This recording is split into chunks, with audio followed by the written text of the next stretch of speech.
Okay, ladies and gentlemen, I think we're pretty much there now. So just as the last few come in, any latecomers, we'll crack off if that's all right. A very warm welcome, therefore, to Bourne Hall, and a warm welcome as well to Improving Healthcare Together 2020 to 2030, the committees in common.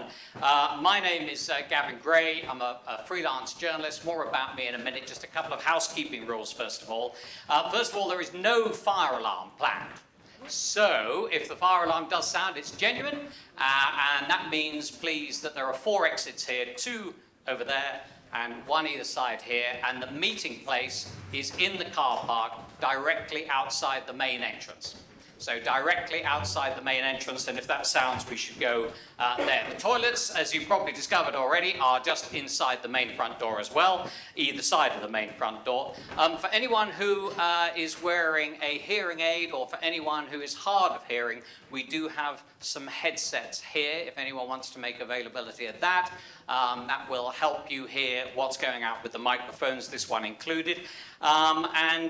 Just a last notice, obviously, warm welcome. This was a meeting in public, and therefore the media are invited. A warm welcome to BBC London. I see some other cameras around. Just on that matter, therefore, obviously things are being filmed. Is there anyone here who does not want to be filmed? Is there anyone here who minds being on camera or anything, just to make that clear? Great, so clean bill of health by the look of it.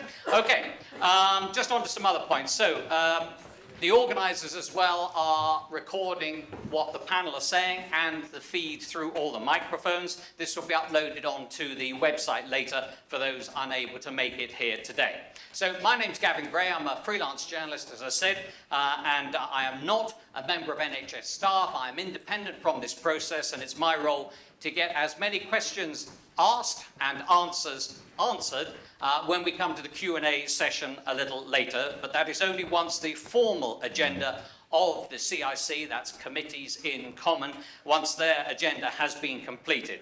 And as I said, I want to get as many of those questions heard. If anyone is not keen about standing up or asking a question in public, I will take written questions, and indeed I have some that were sent in prior to this meeting, which I will try and get through. Indeed, the questions and answer session should form quite a significant part of the 2-hour meeting that's been set aside. But that will happen only, as I said, once the formal agenda of the day has been completed. So, as I said, to be clear, this is a meeting in public, not a public meeting, and the leaders of the 3 CCGs, that's clinical commissioning groups, are here to evaluate how Epsom and St Helier hospital services might change in the future. They want to do this in public. However, any formal public meetings would be planned to follow over the coming weeks and months, depending on the outcome of today's meeting. So I'll now hand over to Jonathan Perkins. He's the convener of the formal part of this meeting and will oversee the formal proceedings. And at the end of those proceedings, you'll hear more from me as we start the question and answer session. Jonathan. Gavin, thank you very much indeed for that introduction. Yes, indeed, I'm Jonathan Perkins. I am a lay member at Surrey Downs CCG, but for the purposes of today, I'm convening these 3 committees in common. That's the for Surrey Downs Clinical Commissioning Group, Sutton Clinical Commissioning Group, and Merton Clinical Commissioning Group. This is our second meeting of these committees in common, and we have 2 very important pieces of business today to consider and approve this pre-consultation business case that has been put together for Improving Healthcare Together 2020-2030. And also, if we do approve that, then to consider whether to approve going to our public consultation, which is proposed for the next 3 months, on consulting about the proposals to invest in both Epsom and St Helier hospitals and to build a new specialist emergency care hospital. So that's the business for today. I would like to introduce those on the panel, and I think it's important that we test our microphones. So perhaps I could do this by CCG. So perhaps Surrey Downs first. Russell, do you want to kick off? So I'm Dr. Russell Hills. I'm Clinical Chair of Surrey Downs CCG and a local GP. Colin Thompson, Managing Director, Surrey Downs CCG. Julia Dutcher-Bailey, Independent Nurse, Surrey Downs CCG. Jackie Oliver, lay member for Patient and Public Engagement, Surrey Downs CCG. Kate Scribbins, Chief Executive of Healthwatch Surrey. Good morning, Matthew Tate, Chief Officer, Surrey Highlands ICS. And I'm Jackie Burke. I'm a lay member on the governing body for Surrey Downs and Chair of the Audit Committee. Good morning, my name's Andrew Dimitriades. I'm the Programme Director for Improving Healthcare Together. Okay. So I'm Sarah Blow, I'm the Accountable Officer for the CCGs in South West London, and for today I am the Merton Managerial Representative. I'm Tim Hodgson, I'm a GP in Wimbledon and also one of the Merton governing body GPs. Dr. Andrew Murray, GP in Merton, and I'm the Clinical Chair for Merton CCG. Good morning, David Smith. I'm a lay member for Merton CCG and I chair the Finance Committee. Good morning, I'm Brian Dillon, Chair of Healthwatch Merton. I'm Lucy Waters, Managing Director of Sutton CCG. Dr. Geoffrey Croucher, I'm a GP and Clinical Chair of Sutton CCG. Pippa Barber, Independent Governing Body Nurse for Sutton CCG. Hello, I'm Susan Gibbon. I'm the lay member for Performance at Sutton CCG. Hello, I'm Michelle Rahman, Deputy Managing Director, Sutton CCG. Good morning, I'm Stephanie Phillips, lay member for the Public and Patient Involvement, Sutton CCG. Morning, I'm Pete Flavel, the Chief Executive of Healthwatch Sutton. Thank you all very much indeed. Julia, can we just double check your microphone again? Is that better now? Can people hear now? Yes, okay, thank you very much. So thank you for those introductions. I don't have any apologies to note today. So let's move on to item 2, which is our declarations of interest. We have the declaration of interest for all members of the panel are publicly available on each of the public registers for each of the clinical commissioning groups as declared for the governing bodies. So those are what we have before us. I'd just like to ask if anyone has anything additional or new to raise for that now, and there's nothing particular related to the agenda for this meeting that anyone wants to raise. Okay, thank you very much indeed.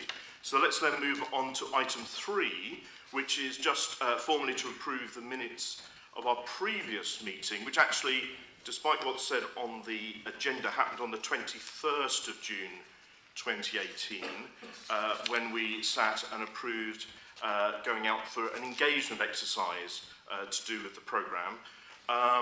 Could I just ask each of the chairs of each of the CCGs just to see whether there are any comments you want to raise on those minutes? Russell?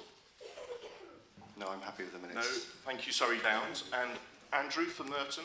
No, we're happy with them. Okay, and Jeff? I agree, happy with the minutes. Excellent, so we will approve those minutes from the last meeting. Thank you very much indeed. So we move straight on then to item 4, which is the consideration of the pre-consultation business case, and I'll pass straight over to Andrew Dimitriades. Thank you very much. I just wanted to give a bit of context before we move into a presentation about the pre-consultation business case. So the 3 CCGs came together as the Improving Healthcare Together programme in December 2017, and we came together to look at the key challenges that Epsom and St Helier identified, and in forming that programme, we started the journey of developing a pre-consultation business case, which is an important document that we have put before the committees in common today that sets out the case for change in identifying the key challenges that the Trust faces, the engagement with the work that we've done around the case for change, and subsequently the options that we have considered as 3 governing bodies. And it also contains the identification of a preferred option through which we would seek to consult as part of a public engagement exercise. So just over 2 years of work in developing the pre-consultation business case, and importantly recognises, I think, the work that has been done to set out very much a unified position as three governing bodies in setting out our proposals. And what we're going to do is ask members of each of the governing bodies to really take us through the journey of development around that pre-consultation business case. Particularly the clinical chairs of each of those governing bodies will now present a different aspect of the work that we've done, supported also by the accountable officers of the two CCGs. There is a substantial pre-consultation business case document which we've published on the website and we've made available. But of course, when we come to talk through the consultation materials that we will be working through as part of the consultation plan, you will see a lot of the arguments summarised, I hope, in that work. So just before I hand over, for those presenting, can they please make sure when they want to move through the slides that they give Charlotte Keeble, the Senior Programme Manager at the front here, a nod so that we can do this, I think, as seamlessly as possible as a committee. Thank you. So over to me now. I must apologise, I've got a stinking cough and cold, so if I'm going to be coughing through this, please bear with me. One of the perils of being a GP, unfortunately. So I'm just going to walk through a few of the slides about the work that we've been doing through this programme over the last couple of years. And looking at this slide, really it summarises the key challenges and the reason why we felt that as three CCGs, we really needed to commission this piece of work to look at the sustainability and the future provision of care for our residents of Surrey Downs, Sutton and Merton. The first challenge is the clinical challenge. Now, we know that running two A&E departments and running across two hospitals is a challenge in terms of workforce. Currently, we're short of about 25 consultants in the areas of acute medicine, intensive care and A&E. And that creates huge challenges for the Trust to deliver those services. And whilst those services are good, we want to make sure that those services continue to be good and, in fact, are excellent services for the 21st century. The estates is another big challenge, and any of you who've been to the two hospitals will recognise that a lot of the estate is extremely old with significant maintenance issues, which costs a lot of money and also is difficult for patients when they're having to be cared for in buildings which in St Helier, some of them, about 90% are older than the NHS itself, so older than 70 years old. So it's really important through this work that we've been looking at the infrastructure of the two hospitals and what we can do to resolve those issues as part of this programme.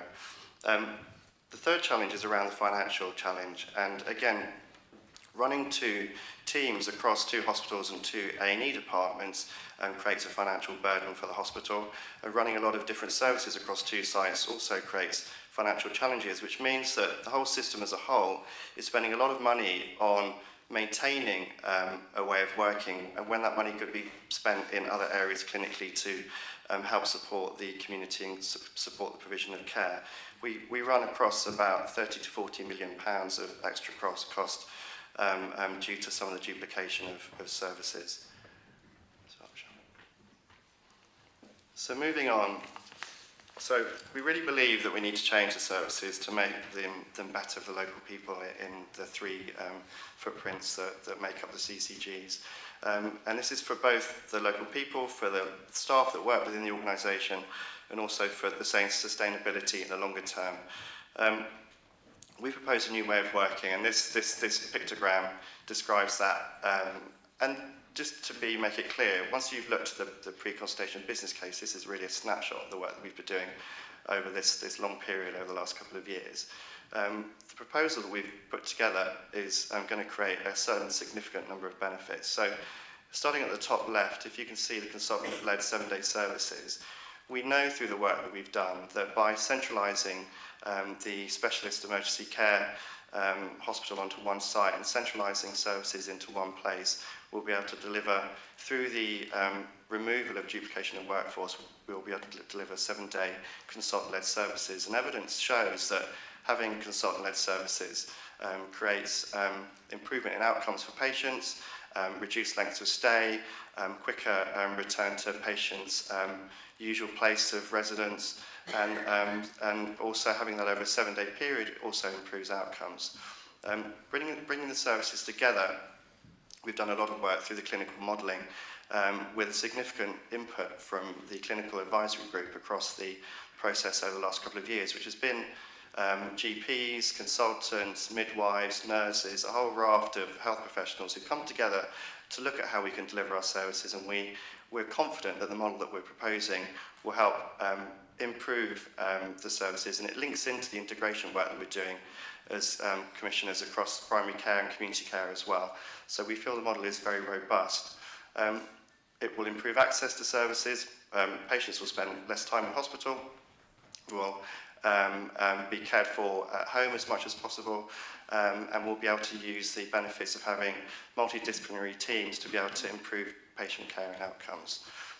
Integrated care is the new way of working that we're describing in this model, and this is a model that actually, in terms of integrated care, is a national programme of work, which is making sure that the right person sees the right patient at the right time, and also thinking about the wider determinants of health and how we work in the community to try and reduce patients' needs to go to hospital, and bearing in mind a lot of illness can be prevented by looking at the wider determinants of health, and also bearing in mind that 85% of the services that we're going to be delivering will be delivered from the two current sites of Epsom and St Helier. We feel this is a really important way to be looking to the future. Admission avoidance and early discharge, again, is how we can identify patients before they become unwell and use community services to enable patients to remain well and avoid an emergency appointment in hospital, and also making sure that we can identify those patients to get them home as quickly as possible if they do need to go into one of the hospital sites. Workforce technology and estates, really, again, we struggle with fulfilling some of those rotas due to the complexity of working across two sites at the moment, and this model has created a way of managing that issue. It's not only consultants, it's the other wider workforce, including the middle grades. We need to be thinking about training of our junior colleagues, and also the use of technology to enable better care for patients. So we've developed the pre-consultation business case, which is this big piece of documentation that we've worked on for the last couple of years, which is a significant piece of work and we feel is a really strong document, and this is what we want to be consulting on.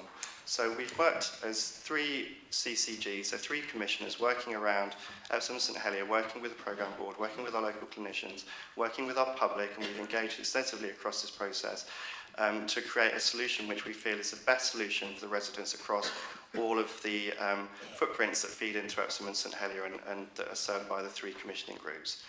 We've worked strongly with our clinical leaders locally to create the clinical model that's described in the business case. And as I say, we've also worked extensively with the public, with our deprived groups, with our carers, with our people in the protected characteristics, to develop a model which is going to improve healthcare across the footprint over the next 10 years and into the rest of the century. We feel that co-locating the services as described in the business case in one specialist emergency care centre will deliver improved quality and clinical standards. And as I say, most services are going to remain local.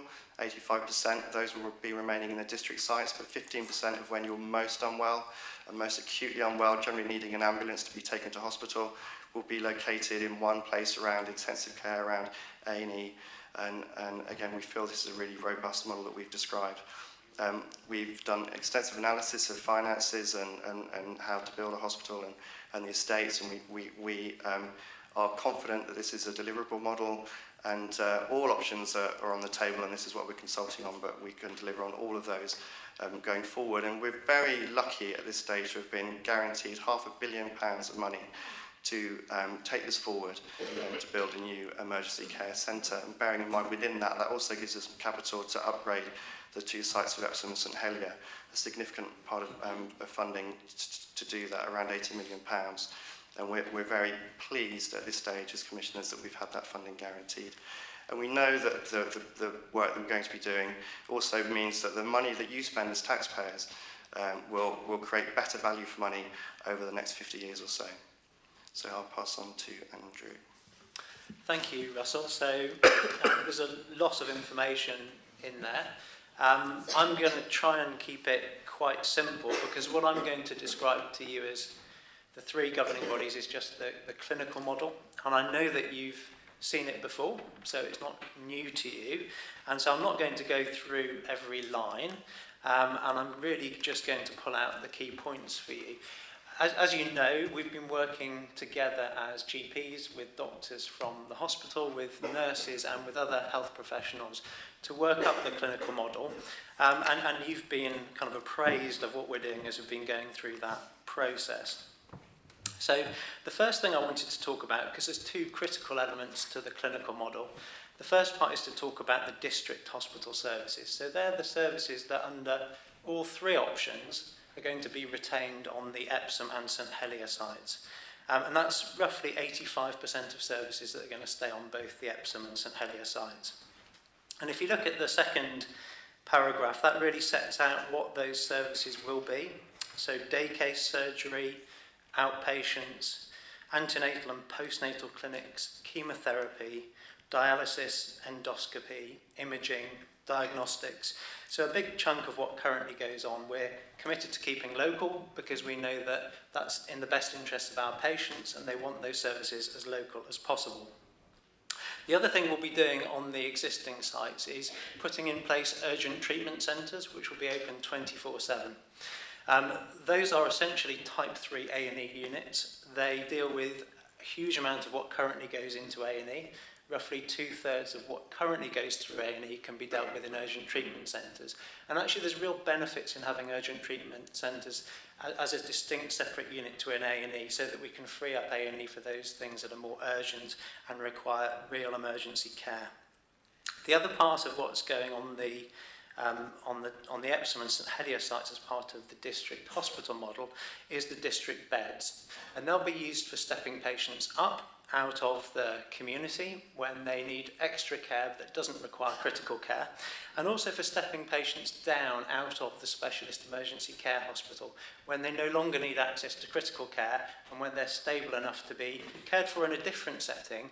But the other good thing about the district hospital model is we're able then, because we have that cohort of patients, we're able to put in place all the rehabilitation services with input from social care to look at the range of needs that patients have to get them out of hospital quicker, and so that we can effectively start planning for their discharge back home as soon as they hit the district hospital site.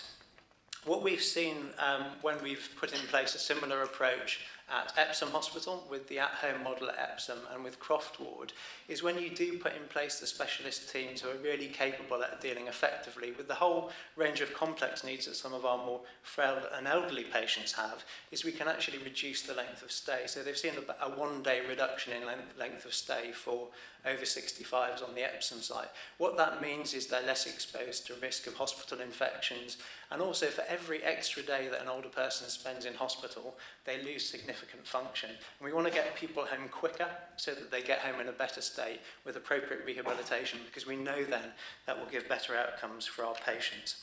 So that's the district hospital model. If we go on to the next slide to look at the essence of the proposal around bringing together those 6 specialist emergency services onto one site, which need to coexist because actually they're dependent on each other. And if I just run through what we're proposing to put together on the specialist emergency care site, that's the major emergency department, so that's for the really sickest patients who are currently going through A&E. Acute medicine, so treating conditions such as pneumonia, critical care or intensive care, emergency surgery, bearing in mind that emergency surgery currently only takes place on the St Helier site, so we already have that consolidated in one place. Births, so bringing all hospital-led births onto one site, and inpatient paediatrics or children's care. So the plan is to bring them all together onto one site in a specialist emergency care hospital. That helps us to deliver the required consultant presence, so we will deliver the clinical standards, which we're not currently delivering across Epsom St Helier. That will improve care for patients because they will be assessed by a senior clinician early in their episode of care, which we know gives them better outcomes. And you'll also be able to have specialist teams. So it's not just about the consultants, it's about a whole team being used to dealing with those emergency care conditions and being available throughout the week. I mean, what we have seen, for example, with elderly patients who fracture their hips, what we have done over the last few years is seen hip fracture services brought together on one site at St Helier, which means that you actually have a specialist service just focused on that. The risk of death with fractured hip is quite high, as I'm sure many of you know. What we've seen at St Helier is a reduction in the number of deaths and an increase in the number of patients who can go back to where they came from by bringing those specialist services together. And that's what we want to deliver across the full range of specialist emergency care services that you've got set out on this slide. So that's just a quick overview of the clinical model. I think I've tried to describe just the real essence of what we're proposing. Jeff, over to you. So, Russell and Andrew, thank you for that. Russell's touched on some of our engagement activities so far, and the next couple of slides are more detail related to that issue.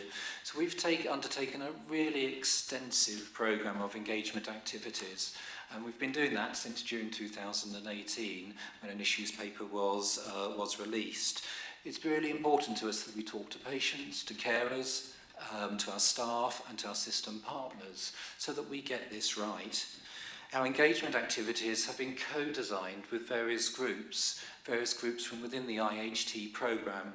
So our stakeholder reference group, our consultation oversight group, the travel and access working group, and the integrated impact assessment steering group. These engagement activities have taken various forms. So pre-consultation listening events, staff surveys, community outreach such as pop-up events, focused interviews, particularly with those with protected characteristics and impacted groups, and online feedback forms. We've used social media, and we've also commissioned other reports, deprivation impact assessment and equalities analysis integrated impact assessments. All these reports are available and are independent and are publicly available for those to review. It's really important that the engagement and feedback shape, inform, and are included in the way that we move this programme forward. Thank you. Next slide, Charlotte. So the Improving Healthcare Together programme has commissioned an independent analysis on the pre-consultation engagement activities.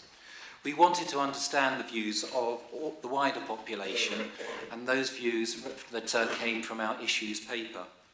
And we have used it for our options appraisal process. The feedback from our engagement activities is really important to the IHT programme.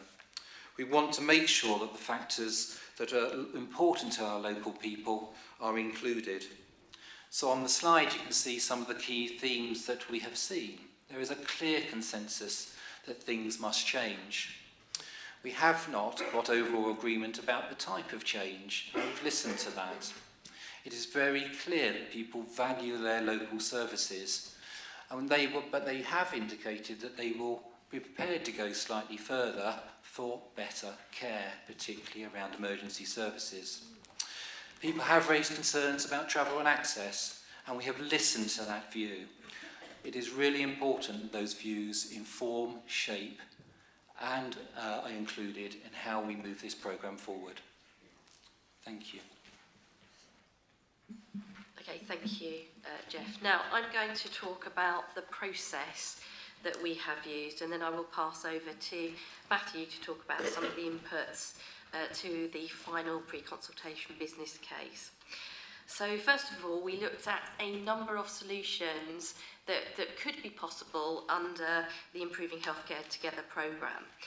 We actually came up with a list of 73 options, and what we tried to do was to bring those down to a smaller number of options that were absolutely deliverable from our perspective. So we set out 3 initial tests. The first test was, does it deliver major acute services within our geographies? That was important to us because there was a previous proposal that actually involved shutting acute hospital services in this area, and we did not want to do that. As 3 CCGs, we had agreed that that was not an option for us. So we needed to make sure that it did deliver those services for our local populations. The second was, is there going to be a workforce to deliver this option? So can we make sure that whatever we're looking at can actually be delivered from a workforce perspective? And then thirdly, can we actually deliver it as far as the estate is concerned and the options are concerned? So we looked at those three tests. Can we turn over, Charlotte? And we've come up with three options that we think are deliverable. And these are the three options that we are looking to consult the public on. So the first option, as you can see, is that Epsom is the site of the Specialist Emergency Care Hospital, and as you can see, that would involve having district hospital services at both Epsom and St Helier, but with the Specialist Emergency Care Hospital on the Epsom site. Option 2 is that the Specialist Emergency Care Hospital would be on the St Helier site, again retaining district hospital services at both Epsom and St Helier. And the third option, which we are putting forward as our preferred option, is that Sutton is the site of the Specialist Emergency Care Hospital, with district hospital services retained on both Epsom and St Helier. The main difference between those three, as far as you can see on this slide, is that the final solution, the Sutton solution, would involve additional urgent treatment centre, additional capacity for urgent care. So those were the three options. Then we looked at how are we going to actually analyse how we pick between those options. And we worked with the public and we worked with our clinicians, and we actually had an independent report from a company called Traverse, where we came up with a list of criteria that we would use to evaluate each of the options to come up with either a preferred option or ultimately a decision. And as you can see, there are a number of areas that we've looked at, including quality of care, meeting the local health needs, making sure access is accessibility and access is good for our local populations, and how easy is it to deliver. Oh, sorry, that's me. So we have then worked with other local hospitals, because there will be an impact not just on the population but on other hospitals within South West London and Surrey if we choose to make any changes. And you can see a list of the 6 local hospitals that we have engaged with over this period. We actually set up a separate group that was looking at the impacts on hospitals, and overall all of those hospitals have said to us that all options are deliverable. So the outcome from that work was that all options are deliverable. However, there are different impacts depending on which of the options you choose. So the Epsom option has the greatest impact on other local hospitals, because more people would have to go to other hospitals than they currently do. And the Sutton option would have the lowest impact on the other local hospitals. But all options impact on hospitals, and all options can be delivered. So we've also commissioned and published an independent report into the potential effect of the proposed changes on our communities. This is available online, and we have an integrated impact assessment that forms part of that, a deprivation impact analysis. That is still currently in draft until we have consulted with the public, because they will review the findings of that report based on the feedback that we have from the public through that process. But overall, the report shows that there is a greater effect on health outcomes for deprived communities within the combined geographies would be more likely from a concerted effort earlier in the health and care services pathway prior to the need for major acute services.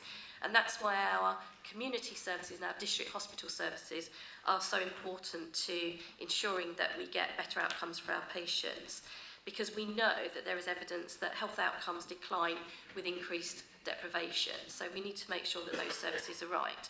However, there's less evidence linking deprivation with the need and usage of specific acute services, so the very specialist services.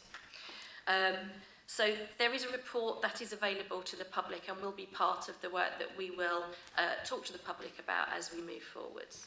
I'll just hand over to Matthew.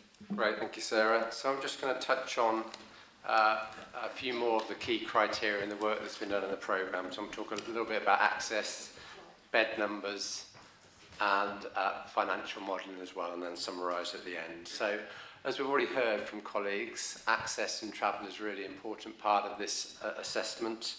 And as we move acute services from 2 sites to 1, there will be an impact on journey times, and we've done a lot of work assessing that. I think we have to acknowledge that actually generally travel times are relatively low across this geography, but there still is an impact, although many of the differences are only small. And for those of you that have read the pre-consultation business case in detail, I refer you to pages 228 and 2 onwards. You can see the detailed work that's been done around that, but the key message is that 99.7% of patients within the area will be able to access major acute services, and you'll see on the little graphic on your slide that that's been assessed against cars, ambulances, and also you've got numbers there for public transport. And that modelling has been based on the morning rush hour as well. So that's the access. Charlotte, if we could move on to the next slide, that would be really helpful. In terms of bed modelling, I think this has again been a really important part of the process. When looking at bed numbers in the future, we obviously need to take into account population needs and population changes. We need to look at technological advances across the health service and also think around new models of care, and such as we've outlined in the district hospital model. So we've assessed that, and the result of that modelling is that actually there should be a very small increase in the total bed stock for the new models and the new services we've described. What the important factor to note on this slide, I think, for the committee to understand is that it does have a differential impact on where those beds are. So you'll see in the table on the slides that, relating back to Sarah's point earlier, that depending where you site your major acute services, that will have a differential impact on where the beds need to be. So I think the table on this slide helpfully pulls that out to demonstrate that issue. Next slide, please, Charlotte. In terms of the metrics, the financial assessment that we've done, again, a lot of work's been done in finance, and it's nice to have James in the audience who's led a lot of that work around the finance work streams. But we've looked at beds, we've looked at the size of hospital, capital investment, cost of the new model, and the impact on non-Epsom St Helier providers. And again, the table really summarises that for the committee today.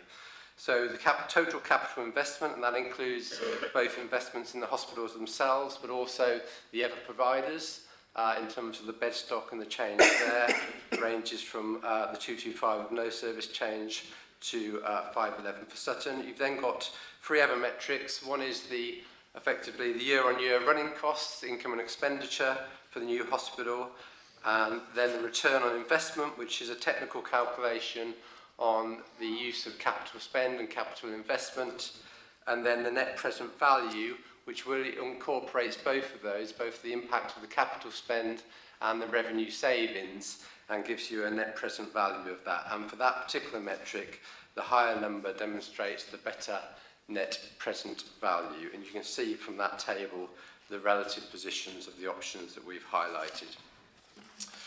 In terms of the review, so a lot of people have reviewed this work for us and supported us during this, and I wanted to highlight a couple of the key elements of that part of the review. So in terms of the clinical model, we've heard that from the GP leaders today, but we've also had that reviewed by the London and South East Clinical Senate. They did a very thorough piece of work. We published that, and we responded to the recommendations made by the Senate. The Consultation Institute have been a key partner, advising us how to engage in both the pre-consultation stage and thinking about a future consultation if we decide to proceed. And we've also had a detailed scrutiny, as you'd expect, from our NHS England improvement colleagues in a number of committees where they supported this model, getting to this point and moving forward. So next slide, please, Charlotte. So in terms of, this is the final slide, I guess summarises the discussion we've had in the pre-consultation business case in terms of some of the conclusions. On this slide, you will see the 3 options that we're proposing to go to consultation on against the criteria that Sarah outlined earlier and others have referred to, and then a summary of the key issues along each of those. So I won't go through line by line, but a couple of important issues. It's really important that this new model is the same model across all options and will improve the quality of care. As Sarah highlighted, I think, and Andrew as well, there are differential number of urgent treatment centres in the model. And in terms of travel and the difference of communities, it's important to understand the impact between the three options in terms of the impact on deprived communities and older people, depending where you locate the emergency services and the relative impact there. And again, I've mentioned travel. Sarah's talked about deliverability, so we summarise the deliverability of the three options on this table as well, and also the financial outcome in terms of best value for the taxpayer. So that will give the committee a sense of why Sutton is the preferred option, subject to any consultation feedback. But as Sarah and others have highlighted, all of these options are deliverable if we decide to proceed. So that's the end of the summary. I think I'm back to you, Jonathan, for questions from the committee. Thank you very much, Matthew, and thank you for everyone who presented on that. I think we ought to move straight on to a discussion for the panel. And perhaps I could go to Surrey Downs and just see if there are any particular points that anyone from Surrey Downs wants to raise on this part. Thank you. I'll kick off. We've heard a little bit of reference to initiatives that the CCGs have already actually implemented in relation to out-of-hospital care. I'm just wondering if somebody could actually summarise the new model and how that might actually impact on those initiatives going forward. And I'm particularly interested in the impact on the elderly population, the older person. Okay, so out-of-hospital care and impact on the elderly. Lucy, do you want to take that one? Thank you. Yeah, I think that's a really important question. We're all really aware of the demographics, both the increase in the older population and the increase in health needs of that particular population. And I think Russell and Andrew outlined some of the work that's already in train, but I would emphasise we've been working really hard over the three geographies over the last few years to bring together health and care services, and that's using the best evidence base to develop these models of care, not just for the older population, but also for people with complex needs. These models of care, as has already been referenced, bring together primary care, so GP services, community services, and the proposed district hospital services that are outlined in the pre-consultation business case to be delivered around the patient, and particularly around older people, and not in the historical organisational silos in which we've worked in the past. And I think that we're really confident, both with that evidence base, but also because we've been working on this for the last few years and have already delivered some of the improvements that we know we want to see, that supporting people in the integrated way we've described absolutely delivers better care in their homes, close to home, and again we've outlined 85% of the care will be delivered in those district hospitals closer to home, and that better care will deliver better outcomes for older people.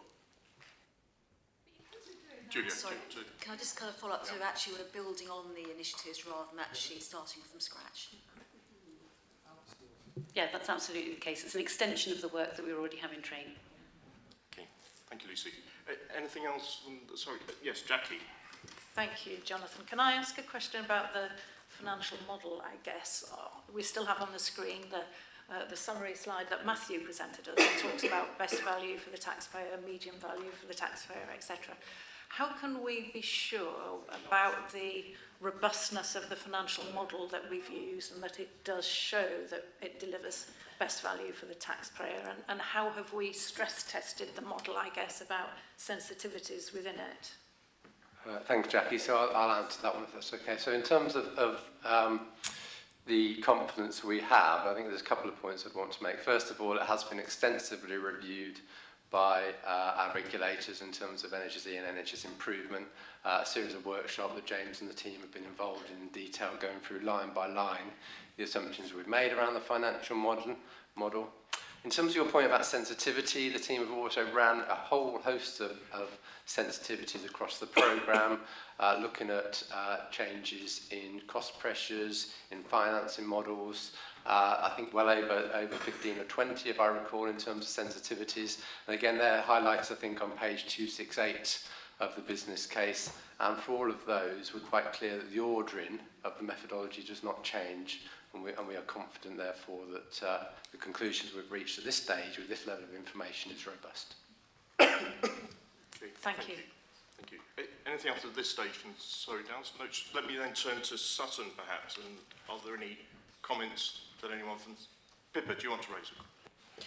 Can I ask a question about workforce? It's absolutely critical that we're developing a model that's going to be deliverable from a workforce perspective.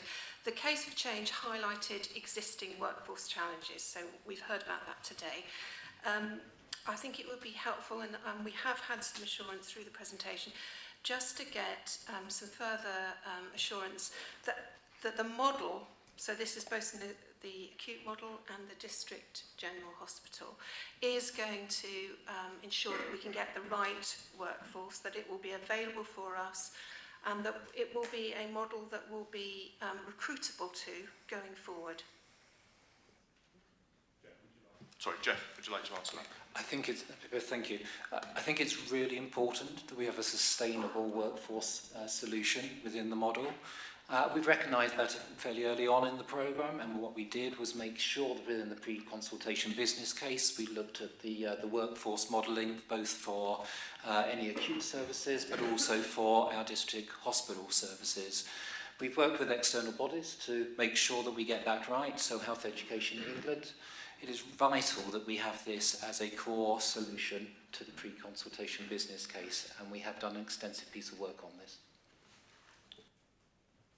Okay, Susan, please. I'm quite interested in making sure that we've got the right capacity to deal with the throughput. I mean, obviously, the workforce is critical, but the infrastructure's there. So I just want to explore a bit about the bed numbers, which was an interesting slide. And, you know, whether we can explore a bit more about the factors that we use to determine what makes a sustainable bed number. And with that, obviously, most of the models referred to investment in other hospitals required to deal with emergency.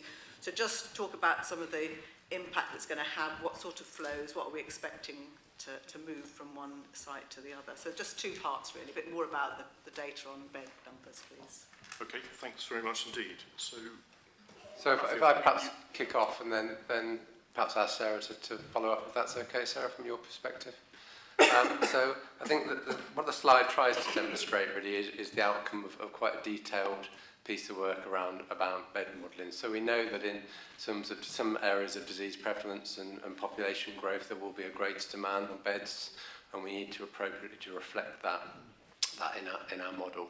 But we also know that the technological changes in healthcare will have a positive impact on bed numbers going forward.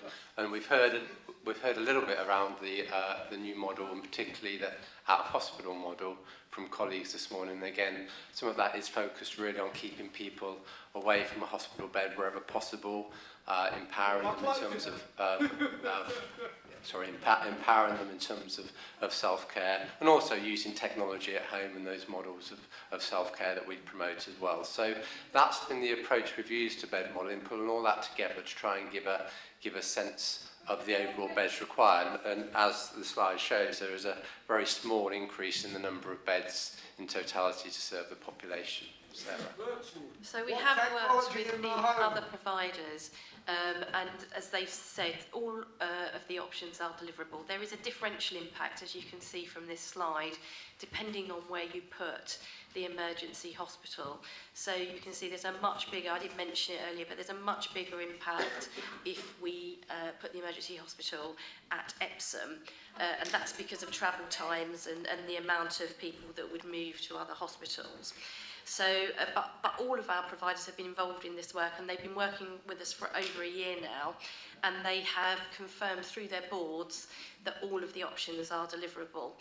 They do recognise that the level of impact would be greater in some of the options than others, but they have therefore identified what kind of workforce and additional funding they would require in order to deliver that.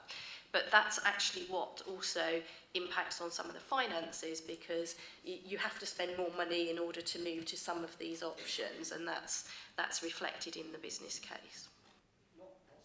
Okay, thank you very much. Anything else, Jeff? From no? Okay, Andrew, should we move to Merton? Any questions from your side? Jonathan, can I take us back to, there was a slide in the presentation about travel times. Yes, is that one? Thank you. That's helpful. So I'd just like to understand more about the analysis that has been carried out, which sits behind the conclusions here. So that's first part. So what analysis have we carried out? And secondly, I would like to understand more about the conclusions that analysis then gives us, and particularly the issue that for some patients there's going to be extended travel times. I mean, clearly it's an issue of concern to the public. So two parts. One about what have we carried out, and secondly, if you could say more about the conclusions that reaches. David, thanks very much. Matthew, you spoke to that slide. You were able to... I did. I think I can add a little bit to that. I mean, I think this was an important part of the integrated impact assessment that we did, and that has a number of phases to it.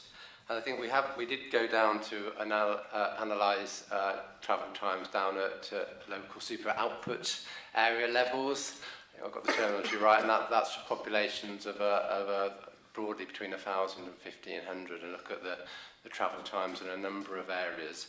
And if you look at the detailed analysis within the business case, you'll see that we broke that down by different percentiles in terms of journeys to hospitals, and we made sure we looked at the right time of days to do that sensibly, and we looked at both car transport, ambulance transport, as well as public transport. So a very detailed set of analysis, and we did that in two phases. An initial phase that looked at the difference in changes in travel time from the baseline, and then we had a detailed workshop on that and slightly revised that, but you'll see the revisions were very marginal in terms of the impact that had between the two, and that's demonstrated in the business case as well.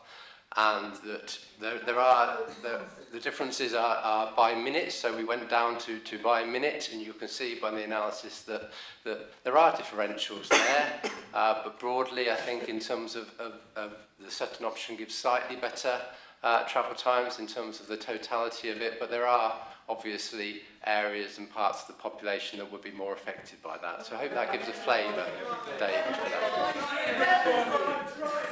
Matthew, thank you for that. Tim, you've got a question. Sort of touching on the travel times around that how our clinical model that we're proposing is going to sort of impact patient safety by centralising services and the travel times and all the other considerations. People are going to die. Let me try and take that one, Tim.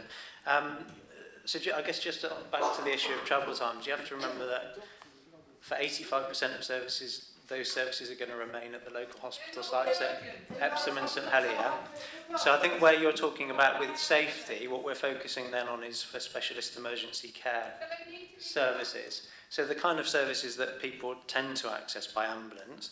The key issue there, Tim, is that if we're bringing those specialist emergency care services onto one site, we know that we'll be able to have the right number of consultants working through the week to deliver the clinical standards, and those clinical standards are set because that's the number of consultants and more broadly workforce you need to deliver safe services and to deliver the right outcomes for patients. So the whole essence of this, by bringing the services together, is to do just that, to improve safety, to improve quality, and to improve outcomes for patients. So a really good example of that would be stroke services.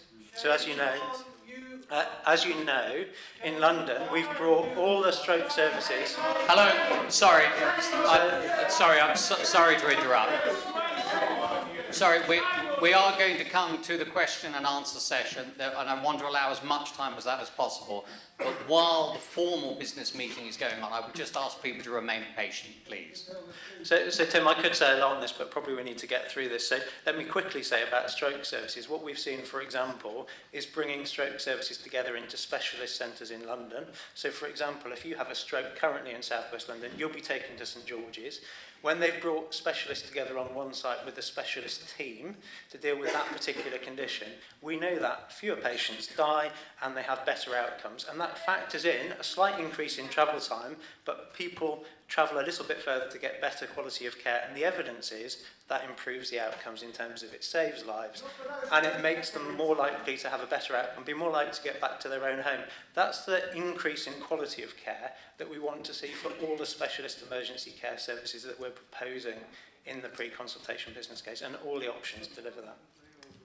Andrew, thanks very much indeed.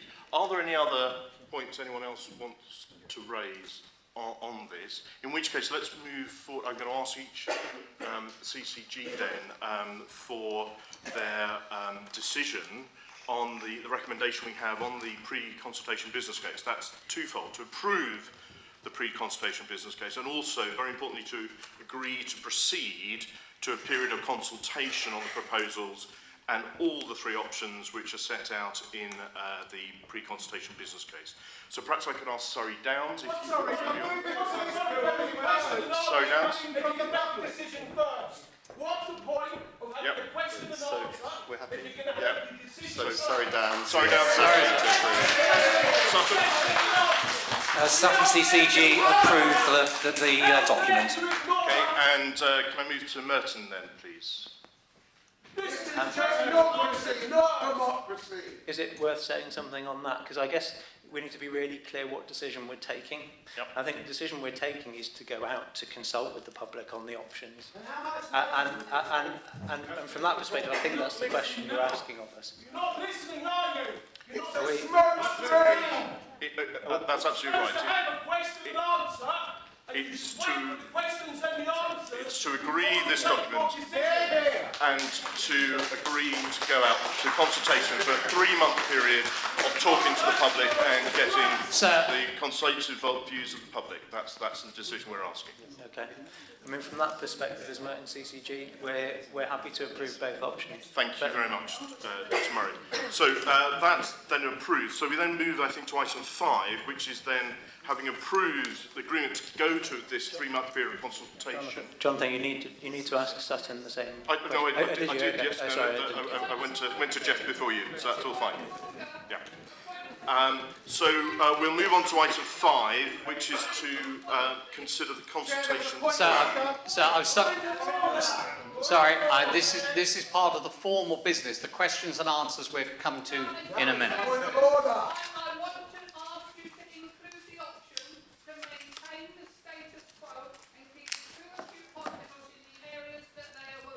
Madam,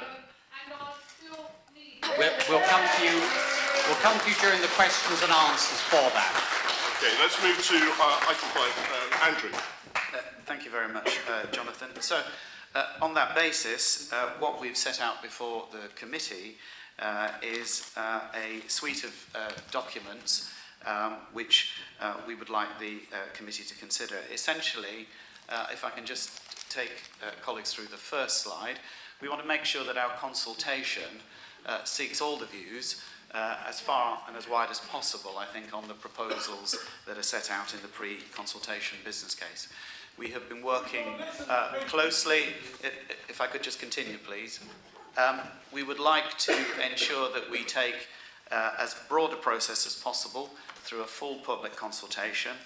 And we have been working very closely, if I could continue, we have been working closely with a number of different groups in order to develop a consultation plan. And you'll see that we've attached the consultation plan in the papers.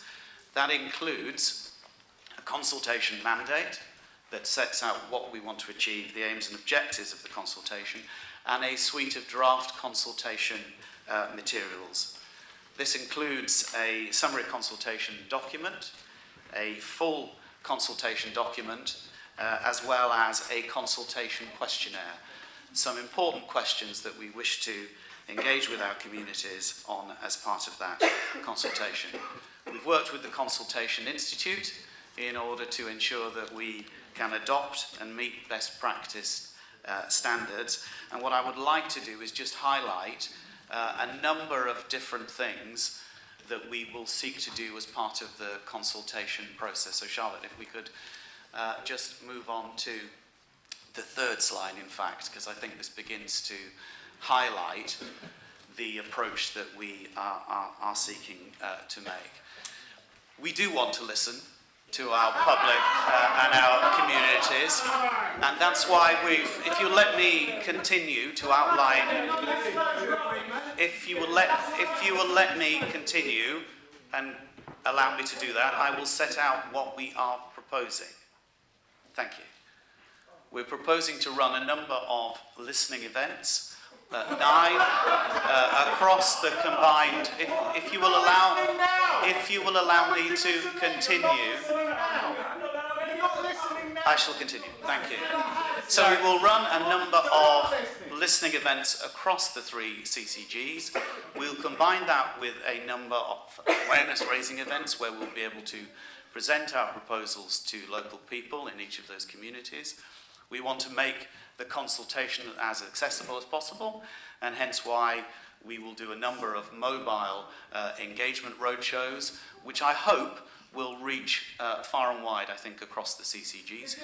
We are also conscious of the need to extend our reach into a number of communities, particularly those where there are parts of the population that have protected characteristics, as well as seldom heard groups. We have done an enormous amount already through the pre-consultation engagement, and we want to build on that work through a series of additional focus groups that will pick up, I think, as Julia was saying earlier, a recognition, I think, particularly around older people, but also deprived communities that we serve. And we want to be as balanced as possible in ensuring that we can seek their views as part of that. We will also commission an independent telephone survey to ask a series of questions in relation to the proposals. And we have, if you will let me finish, and we will also continue to work with our local voluntary sector to ask their advice and support in engaging, I think, with the population. We also feel it's important for the Trust to continue to ask its staff about the proposals that we've set out. And of course, we will want to make sure that our documentation reaches as many people as possible. We did give a public commitment during pre-consultation engagement to ensure that we would have a door drop around a leaflet publicising the events and the proposals, and I can confirm that we will honour that as part of that work. We will publish all our materials on the website.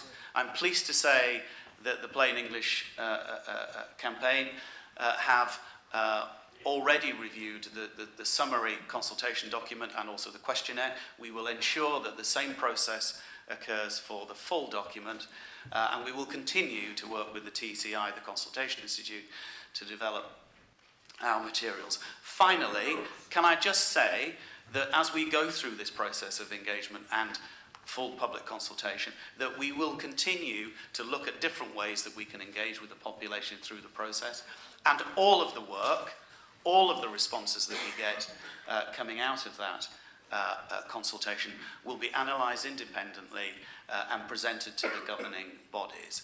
If I can just conclude on the final slide, which I think is probably the most important slide to just contextualise, I think, for the committees, where we are in the process. I've said that the work will be analysed independently. We will also seek the views from the Joint Health Overview and Scrutiny Committee that we've been working with and have already reviewed our draft consultation plan. But the CCGs will only make a final decision after consultation until we've considered all of the feedback, all the available evidence that we can consider, and also the final, if I may finish, the final integrated impact assessment which will be done.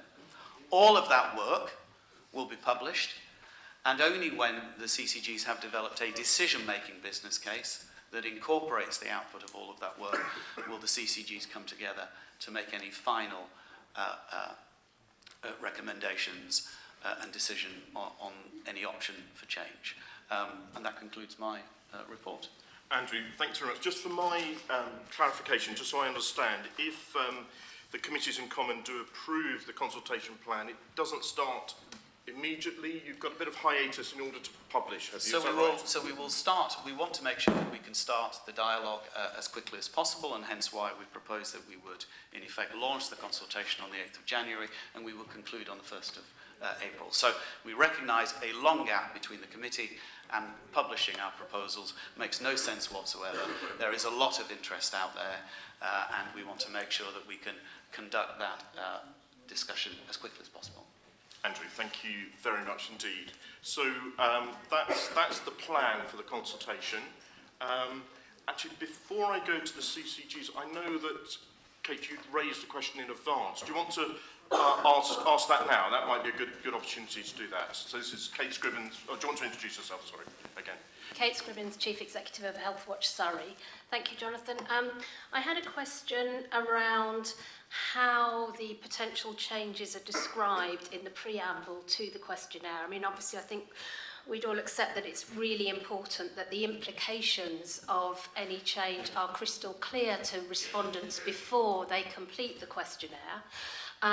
So how have you gone about assuring yourselves that the questionnaire and the preamble is completely clear and the implications are clear, particularly to people who aren't already aware of the issues? Has it been tested or piloted in any way? And as a follow-up to that, have any community groups or representatives been of assistance to you in the drafting of the questionnaire?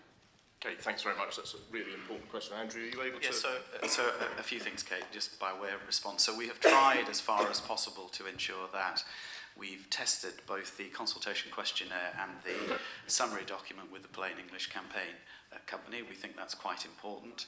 And they've awarded the 2 documents, and we'll make sure the third goes through the same process with a kite mark, which I think is good progress. In addition, both the questionnaire and the summary document have been reviewed by Easy Read UK, which I think is a good step in order to, and I think, if I'm right, and Charlotte will correct me, they have an independent advocacy panel that tests, I think, both the language, I think, and the description, I think, of the proposals as they stand. And, of course, we will publish Easy Read versions of the documentation that we've put before the committee. The Consultation Oversight Group, which involves a range of partners, has also helped, I think, give some input to the development of the questionnaire. The hardest thing, I think, that both the sponsors of the programme and for myself, I think, as the programme director, have been looking at is really how can we get the questions right and as simple as possible, I think, so that we get the most, the richest information, I think, through the consultation process. And I think you'll see that once we publish finally the consultation questionnaire, which is in the pack today, we will, I hope, be able to elicit as much information as possible, and that it's intelligible, I think, for the local population. So I think we've taken sufficient steps. I think the only thing I would say in concluding is we need to take it out and test it now properly through the consultation process. And if we need to refine it through some other means, we can do that. Kate, is there anything? No, I think, thank you. You're happy Sufficient, yeah. Sorry. So it's been raised with me just around the leaflet drop that there have been previous drops of leaflets and that some populations haven't actually received that. So I want confirmation that will go widely, and in particular there were some parts of Merton that I know Merton Council have raised with us, and I want confirmation that all of those areas will be included in the leaflet drop. So I can confirm, Sarah, that all households will receive a leaflet as part of that door drop, and that will be part of the distribution. Thank you, Andrew. Other questions on the consultation plan? Does anyone? Anyone else have any questions? No? Good. In which case, again, let's move forward. So we have to approve. There are two parts to our approval for this. It's to approve the plan and the mandate. That's the first part. And then the second part is to approve the three documents we have before us, which is the summary consultation document and the full consultation document, and then the consultation questionnaire. So again, I will go CCG by CCG to get your specific committee approval on those two aspects. I'm going to go to Sutton first, if that's right, Jeff. And So Sutton CCG approved the consultation plan and mandate, and also the three documents stated. Thank you very much indeed, Jeff. Andrew from Merton. Yeah, Merton CCG approves the plan and the documents. Thank you very much. And Russell from Surrey Downs CCG. And Surrey Downs CCG approves the plan and the documents. Thank you very much indeed. So that's approved. Item 6 is on our agenda is any other business. Just looking around the panel, does anyone have any other business on the formal agenda? No, any other business. So I think that concludes the formal agenda, and that leaves us precisely about 45 minutes for questions. I'm going to hand back then to Gavin Gray. All right, thanks very much indeed, Jonathan. So we'll do the questions and answers now. Probably makes sense if I come into the middle of the room. And as we said, we've got about just over 45 minutes. Please, if you can direct all questions through me to make sure that everyone hears it and to make sure it's also recorded. I'll come to you with the microphone and then everyone can hear you. Anybody that doesn't want to ask a question in public, please feel free to write it down and I will try and ask it for you. I'm aware we've got lots of questions coming in, so forgive me if I'm trying to chivvy you along when you ask a question, but equally, panel members who are answering, forgive me if I try and chivvy along to cut through to the heart of the matter being asked. Just a couple of other points. If today we don't get to your question, please write it down and it'll be responded to or endeavour to respond to within 5 working days on the website. So any questions that are left unanswered today, please see me afterwards, give me a bit of paper, I'll write them down, and then those will endeavour to be responded to within 5 working days. Right, without a delay. Let's go to the lady at the front here. If I could ask you first of all to give me your name and then ask your question. Yes. That's all right, I'll hold it. Okay. Hilary Porter from Leatherhead. We've had no reassurance about the time element involved, and I think the majority of people in this area want to know what is going to happen between now and the building of this unit. My experience of working in the NHS is that the rebuilding of Charing Cross Hospital didn't take 5 years, which was planned, it took 10. And I'm concerned about the bed occupancy, because if this unit is not going to be built for another 5 to 10 years, I don't think the bed occupancy is adequate. All right, Hilary, thank you. And just before we throw to the panel, one of the written questions was similar to that from Keith Francis, who's Bookham Residents Association executive member, who said, will we be provided with a budget for the works, but also the order of execution and the possible time scale? Who would like to answer that, please? Sarah, please. So, in the pre-consultation business case, it does set out the timescales and the funding. Obviously, we have been promised £500 million to rebuild, which is really positive for us because that means we can rebuild the existing units and the new specialist emergency hospital. Recognise these sometimes are delayed, but there are different options. The different options may take longer or may be easier to build. So the plan is that we will consult and then make a decision. So we will consult through to the 1st of April, then we will receive all of those reports, and you'll see on it's actually up on the screen, that we will in summer make a decision about which is the preferred option. That would allow us then to progress with works. We know the simplest option to build is the Sutton Hospital option as the specialist acute hospital, because it's a new build on a site that's not currently being used for that. So the plan would be to complete by 2025. I do recognise that that sometimes there can be delays, but we've actually got a good plan in place, and if we've got the build organised and we have a site that we can use that is currently not delivering services, then that will be a lot simpler. Before we go on to the second question, one similar from Marilise Audley. I don't know if she's here or not. Marilise Audley, it's a long question, but I'll try and surmise it. The Joint Clinical Senate's report specifically asked the board to, quote, extend the demographic and activity modelling through to 2030. And this does not appear to have been done in the pre-consultation business case now available to the public.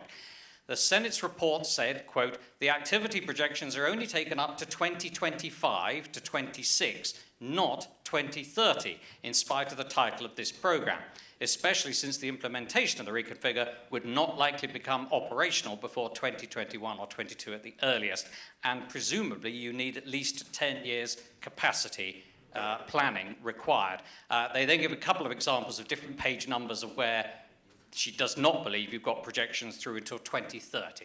Who could take that on, please? Yeah, so just in responding to that, I think it's important to say that there will be a further level of bed modelling work that will need to be done when we. If I could just, can I just finish my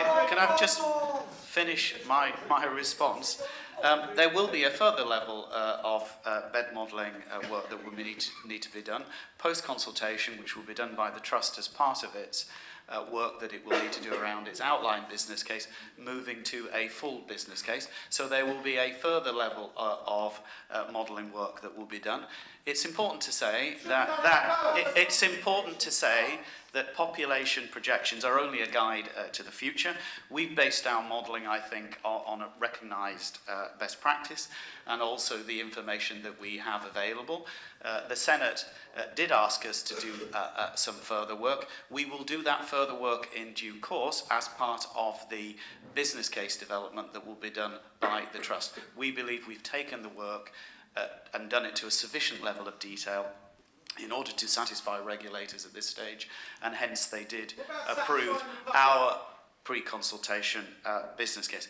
We're confident that even if we did that work, we believe that we don't think that there would be a significant change based on the analysis that has been done, but we are able to, I think, acknowledge that further work will need to be done as part of the business case process. We think we've taken that work far enough at this point in time. All right, and there's a lady in a nice bluey-green jumper here. Yes. Thank you.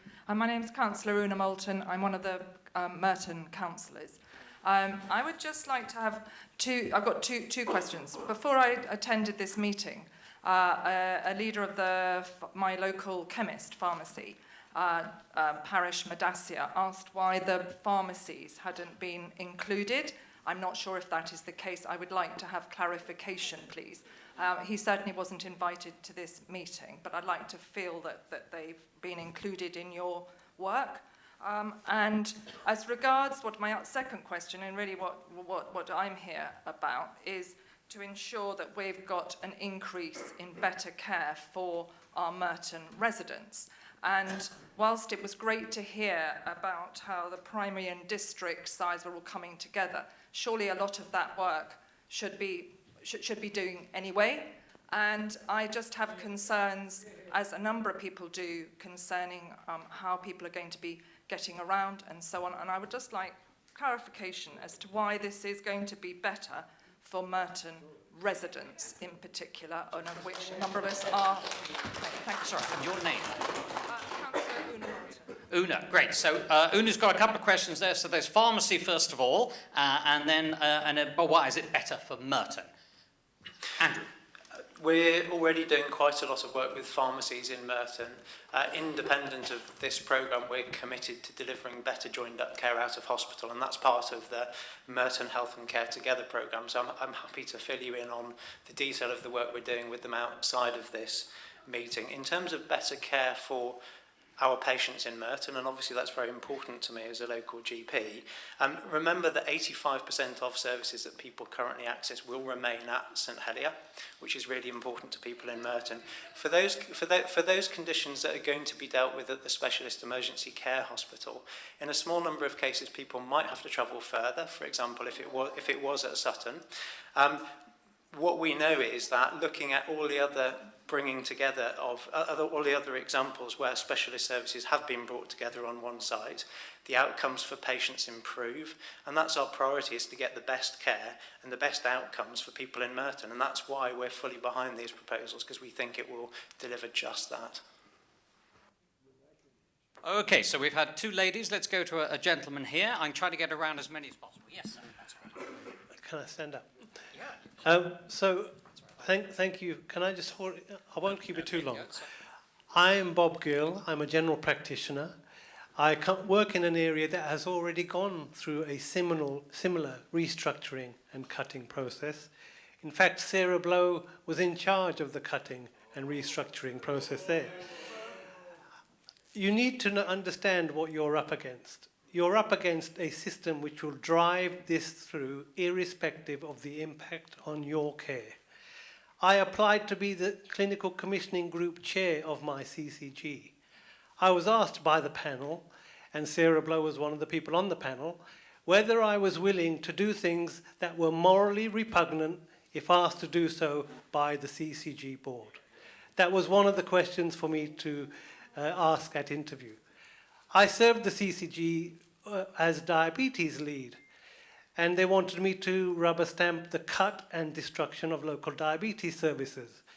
I was asked in that role whether I could fabricate cases to justify the changes that were being made. The consultations that went through were heavily stage managed. They plant friendly people in the audience and they answer the questions that they want to answer. Difficult questions they postpone answering. So you will be subjected to a very cleverly stage-managed consultation. The evidence is mounting that the destructive changes that these people are signing you up to across the country have cost 120,000 deaths. The life expectancy for people over 60 has declined by 6 months. The infant mortality has risen. Where I work, patients do not get access to a hospital bed because Sarah Blow and her companions rubber stamped the closure of our local services. On one day, I think that people are interested to hear me. Everybody interested to hear me? Are people? I haven't finished. Put your hand up if you want me to continue. Put your hand up if you will forego asking your question and want me to continue. Well, the public have spoken. This is a public Q&A and the public have spoken. The public have spoken. So, well, if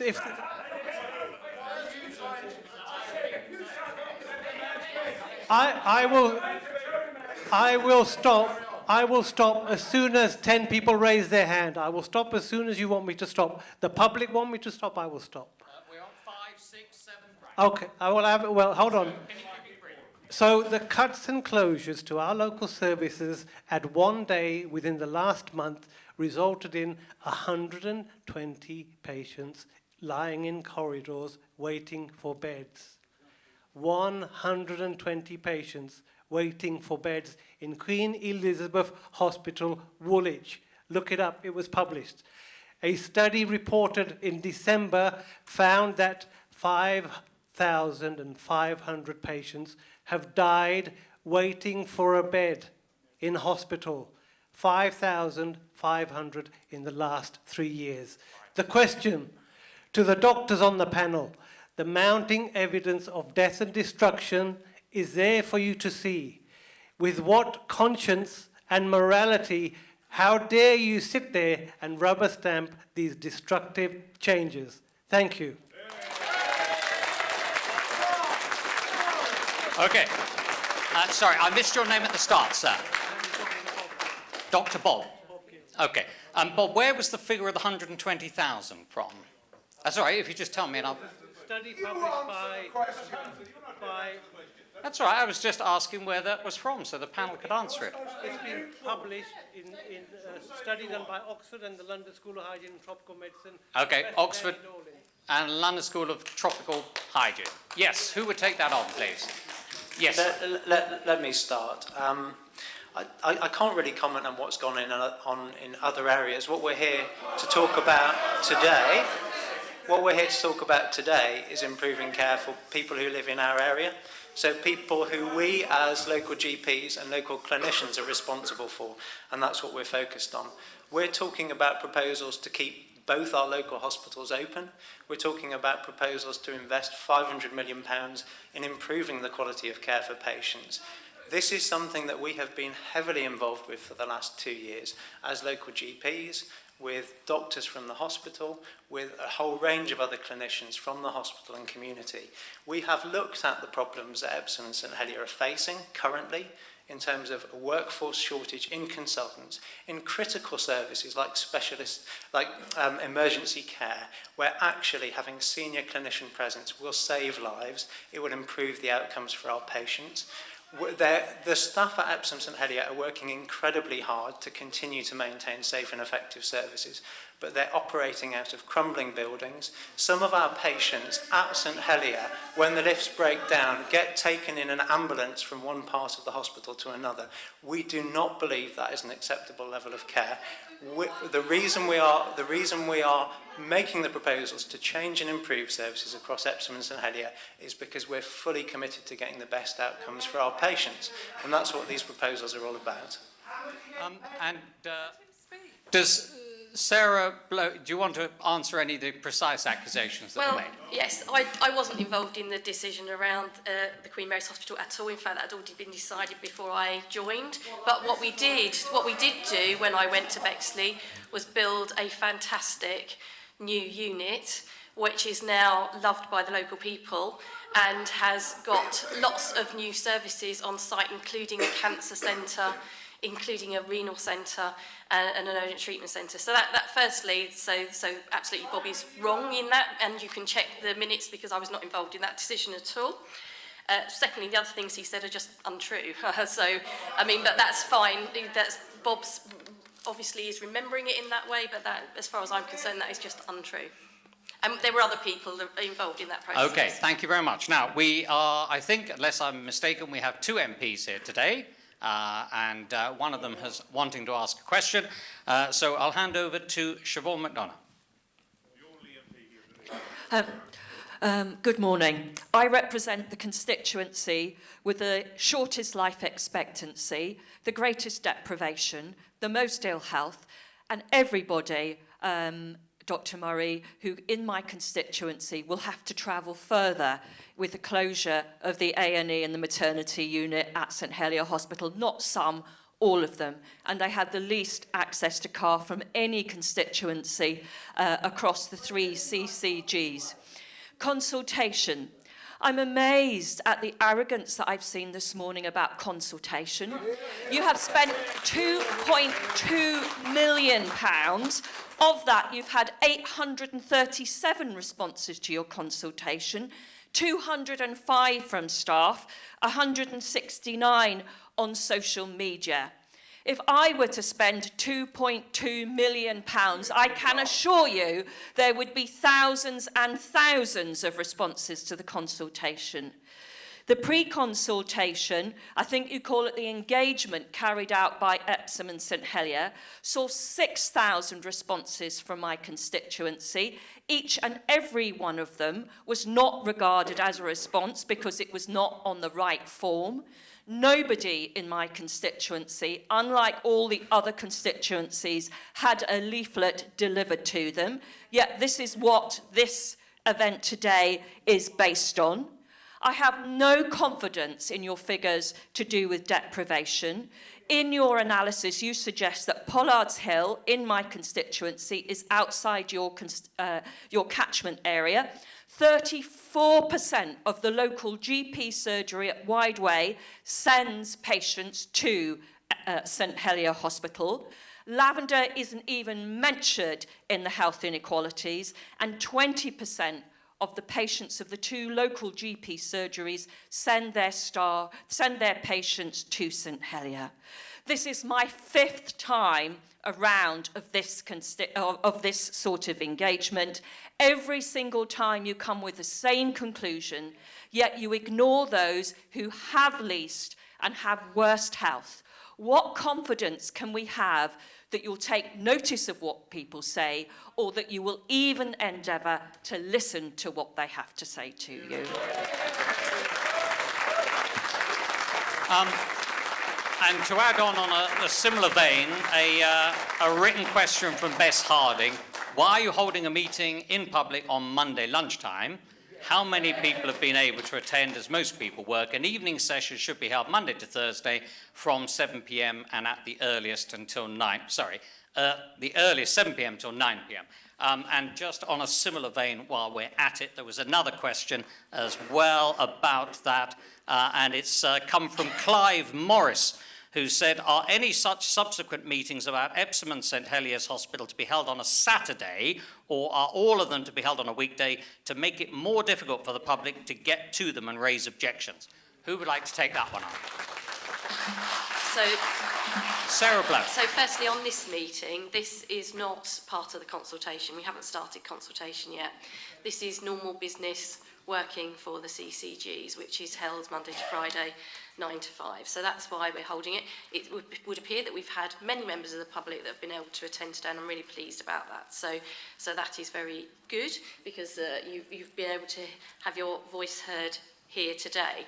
But there will be plenty of opportunity when we go into consultation for hours that are outside of normal business hours, through social media, through different routes, for people to engage with the consultation.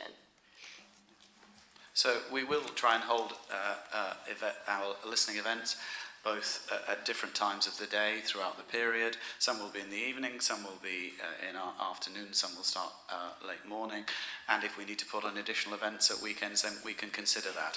We've tried to, as much as possible, within a 12-week period, ensure that we go out and talk to people in all different communities, and if you do look in the consultation plan, you will see the equalities analysis that has been done to look at different parts of the population, and that's exactly why we're going to hold some additional focus groups and deliberative events, both drawing people from each of those communities, but also holding those sessions in those communities as well. You'll have to wait and see what we publish as part of the launch of the consultation. But if there's additional things that we need to do, of course we will talk to people about those. Okay, and from, can you hear me? Yeah. And from this side then, Sandra Ash. Thank you. I'd just like to say that I've got very little faith, like Siobhan McDonough, I've got very little faith in the results of this consultation. I attended nearly all of the engagement meetings that you held. I was also a stakeholders reference group member. In fact, I probably attended the stakeholders reference group more often than any other member. When I was at the engagement meetings, the overall feedback from the public, as far as I could ascertain, was that they really did not want to lose their local acute hospital. And the stakeholders reference group, that's much quoted in your reports, I attended every single meeting except the crucial last few where the criteria were established and the decisions made as to which should be the chosen hospital site for the new hospital. I was prevented from attending that because to attend it I was asked to sign a non-disclosure agreement, which I understand is totally illegal, and I refused to sign that agreement, and therefore I wasn't told where and when those meetings were going to take place, and I couldn't take part in them. This whole closure process is being painted as something that's good for everybody. In fact, you know on the board, as well as I know, that it is part of the Sustainability and Transformation Plan, which decreed cuts, £22 billion worth of cuts to NHS spending nationally. And in our area, you were asked to save £1 billion, and that's why you're proposing to shut. And it says in the original plan that you published that you intended to close 1 or 2 of our major acute hospitals, and that's exactly what you're doing. It's got nothing to do with improving anything for anybody. The Competitions and Mergers Authority have said that merging hospitals increases deaths by 550%. Shortly after they put out that report, the government disowned them and said they didn't want to use them anymore. But lots of other people, the BMA have said, we need more beds, not fewer. We've got fewer beds in this country than any developed country in the world. We have lost thousands of beds in the last 9 years. You are proposing to cut up to 200 beds in our local area. You should be so ashamed of yourselves. You should be running from this room in shame. Some of you are doctors and you've taken oaths to first do no harm with your actions, and your actions are going to kill us. People in this room will die because of what you're proposing. We have just had the worst A&E attendance time records in the history of the NHS. And you are proposing to take more acute beds away from us. We are not hitting the bed occupancy rates. There are too many people in too many beds, and that is causing cross-infections in hospitals. And you're proposing to take our hospitals away from us. You should be building on the facilities we have. We are a predicted population growth in this area, and this is the official population growth, not population figures that you might come up with, is something like 25% increase in population in this area in the next 20 years. And you're planning to take away from us up to 200 beds, when already in this area we have fewer beds per 1,000 people than they have in the rest of England, which is at the very bottom of the international list of hospital provision. And you've been saying for 10 years now that you don't have enough consultants. First, stop threatening to close our hospitals, and some consultants might want to come and work for you. And second, you've had plenty of time to promote and train consultants to do the job that we need them to do. All right, so breaking that down, I hope I'm not going to miss out too much. Beds, cost-cutting and population growth. Who could take that on, please? Well, I tried to explain to the committee earlier about the bed stock. So we are looking at a small increase in the number of beds through these proposals. It does, absolutely would acknowledge that it does depend on where the major acute services are cited, and that's outlined in the consultation document. And obviously, in terms of the investment, then we do have £500 million available to us to invest in new facilities and improve existing ones. And I think that's a really important point in terms of improving the present facilities on all the sites, regardless of what may be our final preferred option. And just to remind everyone really that we are going into a consultation. No decision has been made about options, and we obviously will embrace. We will look forward to receiving the information outlined in the questions through the consultation process. As a local GP, I'm a GP in Surrey Downs. I'm really confident that this work is going to improve the health of our local population.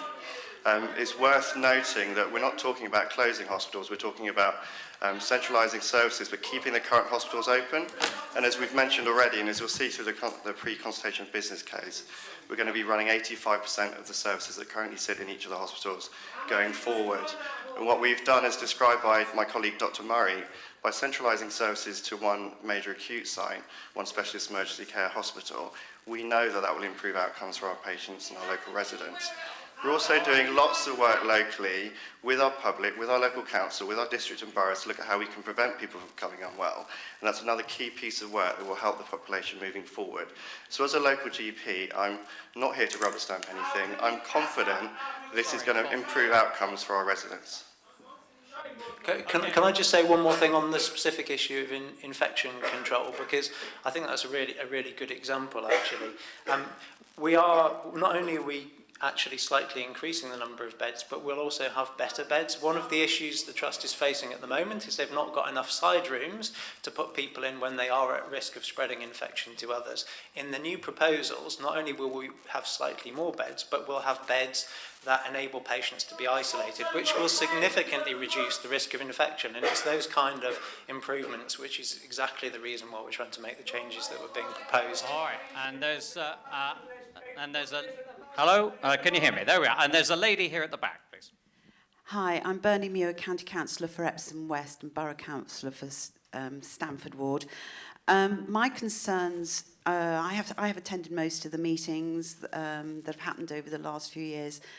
And every time I look at the data, there seems to be an issue of, one, not establishing the right targeted population increase in not just our borough, but the surrounding boroughs, but also for the transport. Because with a projected 30,000, for instance, population here in Epsom and the surrounding areas, our roads are going to be significantly more congested. When I took the proposed timescales as put in one of the consultations to one of the paramedics, they said they wouldn't be able to do that with the blue light on at 3 o'clock in the morning. So, you know, I think this transport thing is extremely significant to the outcomes, to how patients get there, to how the ambulances get there, to the feasibility for elderly to get there. There are no plans, I'm on the Planning and Regulatory Committee at Surrey County, there are no plans for additional roads.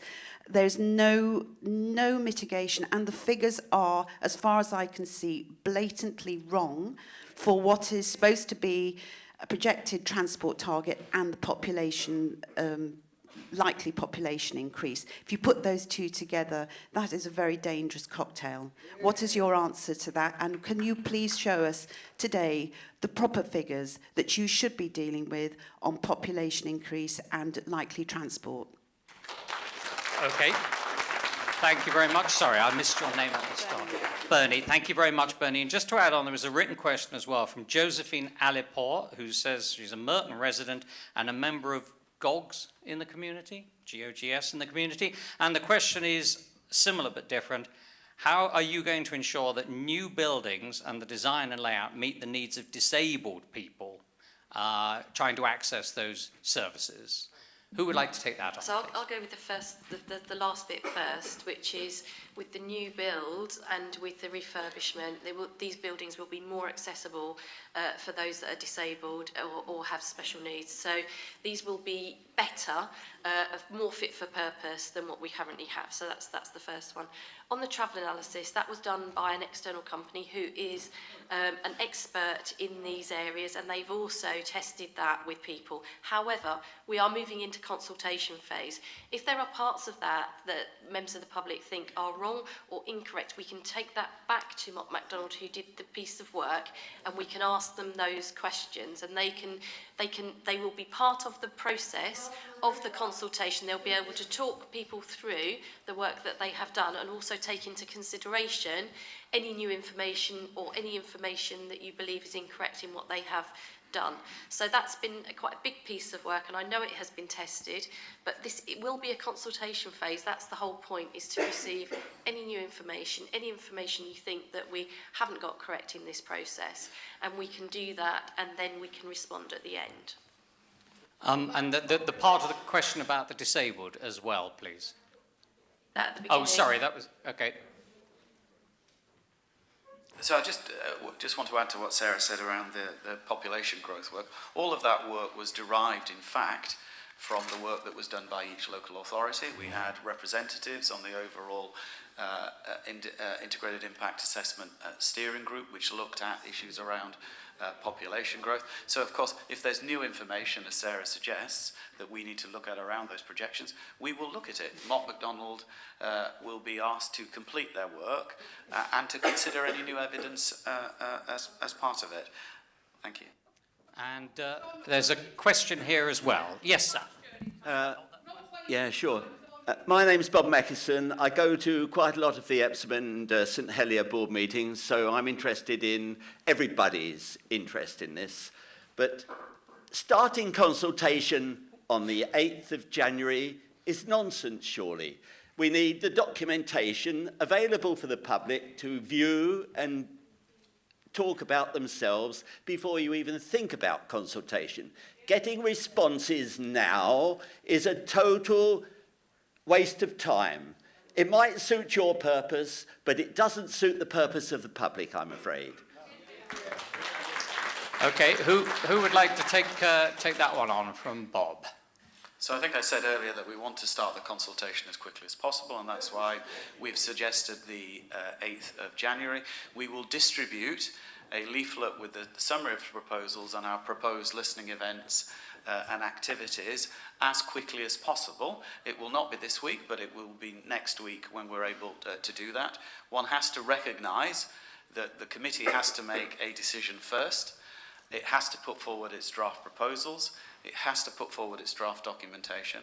And it also now has to organise all of the events and activities that are in that plan. So we want to make sure that the public has as much time as possible to consider that information, but we are restricted to some extent by the fact that we have a governance process that we need to go through.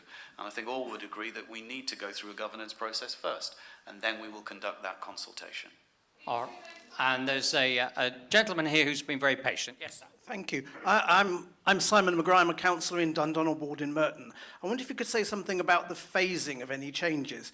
If there is a new build, will the facilities at the other two hospitals be closed before the new build is open? That's what some of the people are saying, and obviously that would be a very serious issue for people if it's true. Yeah, no. The idea is that the new build will happen before anything happens with the existing hospitals. That's the plan. Okay, and a lady. Shall I hold it for you? No, I can manage. My name's Chris Long. I think you can see. I ended up in St Helier Hospital. I've been a type 1 diabetic since the age of 14, and I'm 71 now. Now, first of all, because I'd only gone up to St Helier for an appointment, and they weren't happy about the way the plaster had been put on, I was kept in. So I had none of my medication with me or anything else. And on that Thursday night, I went hypo. And I nearly died that night. They couldn't even get a crash team to me, although they called for it. And of course, as all diabetics, the worst place to be is in hospital because of the meals, the food, and when you get your injections. And then there was a big inquest about what injections I should have. And I've also, under St George's Hospital, St Thomas's Hospital, because of, St George's, because of a cataract operation that went wrong on my right eye. So I've had no end of problems there. But the thing is, appointments are made for patients. I'm lucky. I live near the Rainbow Leisure Centre. I can get the H1 bus, which takes you all around the houses, and it operates with at best half a dozen people most. I know it's a staff bus, but that could be far better utilised for patients who need to go to these hospitals, Epsom, St Helier. And if the proposed new build is Sutton, although Sutton is totally derelict, all the roads are crowded, and you can only get one lane of traffic, although there's meant to be 2 lanes. So my question is, why wasn't there a crash team available that night when I nearly died? And what about the transportation cost and impact? Because I believe the H1 is under review now. That would be better utilised if it could be used by patients going to the various hospitals. Thank you very much. I was going to say this is really difficult to actually answer specifics about. We could do that afterwards, but we do have medical director here from the trust, so perhaps Ruth. Well, could... yeah, and before we go to Ruth, let me just say that I'm really sorry to hear about your experience. That's not the sort of quality of care we hope for any of our patients. And certainly in the future, a lot of the services that you would need to access as a diabetic, we would expect to be delivered in your local district hospital, or actually a lot of it outside of hospital, closer to home, through the changes we're making with general practice. So we really hope that we're going to be able to improve the quality of care for exact situations like this. But Ruth. And we've got here, so Dr. Ruth Charlton is the Joint Medical Director and Deputy CEO of that particular trust. Really, just to say, first of all, I'm so sorry, Christine, to hear of your recent experience. I think it'd be helpful for us to talk perhaps at the end of the meeting so we can better understand what didn't go according to plan, and to give you assurance that we do have a crash team on call on duty 24/7. But it's really important that we learn from what didn't go well. And I think a one-to-one conversation perhaps would be the best way of taking that forward. I'm really appreciative of you sharing your feedback with us. Thank you. Okay, I'm aware of time rattling on, so I'm going to come over. I haven't been over this side for a while, so can we try and keep these questions quite brief so we can cram in 3 bang, bang, bang? Or is that possible? Do you want to go first, sir, and then I'll come to you? So. Thank you. My name's Dave Ash. I'm part of the Keep Our St Helier Hospital campaign. Most of the board are familiar with who I am, and I certainly know who all you are. First question. The Clinical Senate's report that was published before the pre-consultation business case made it very clear that there were 4 options in your pre-consultation business case that was never published. The 4th option that's missing from your currently published pre-consultation business case is the option of no change. So first question is, I'd like to know why that change was made, why that was removed. Secondly, I think it's quite ironic that you have the audacity to call yourselves improving healthcare, well, anything, because what you are proposing is providing acute care on fewer sites with fewer acute beds, at best 2/3 of the acute beds that we already have, with fewer consultants located further away from most people, which would only be accessible via an emergency ambulance or with a referral from your GP, and we all know how easy it is to get a GP appointment these days. So I would like to see some evidence that that will improve anything, because I've asked for this particular question at various CCG board meetings and at hospital trust meetings, and I'm always told about fractured neck of femur and about stroke care. But that's not what we're talking about here. We're talking about A&E, maternity, paediatrics, intensive care, cancer care, coronary care, emergency surgery, and emergency medicine. Those are the services that you intend to remove from both of our local acute hospitals. So I'd like some evidence. And finally, the CCG board members who are present here today, you represent members.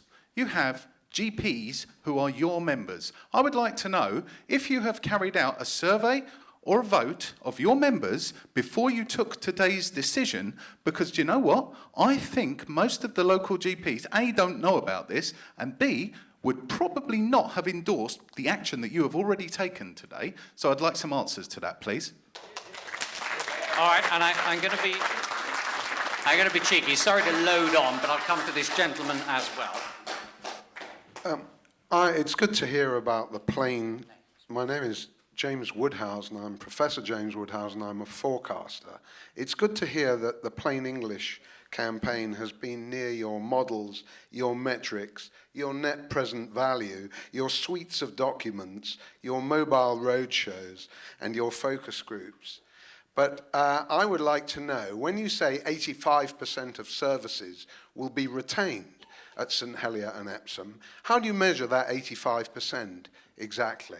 And why is it that your forecasts, and I've been a professional forecaster for 40 years, why is it that your forecasts are so vague about 2025 and 2030? Why are they so complacent about transport congestion, about the state of this country's infrastructure, about population growth and all the rest of it? Why are you so seamless in your prognostications about how people will only have to spend another 5 minutes travelling, and they won't mind that if they get a better service? It all works perfectly in your wonderful three-option world. But will you, as the last speaker said, include the fourth option, or do you want to cover us not in democracy, but in technocracy, and your language, and your myopia about the future, and your mendacity that has been repeated for so many years in this town? Thank you very much. Okay, so quite a lot to get through. Sorry to load quite a few on there. Yes, please.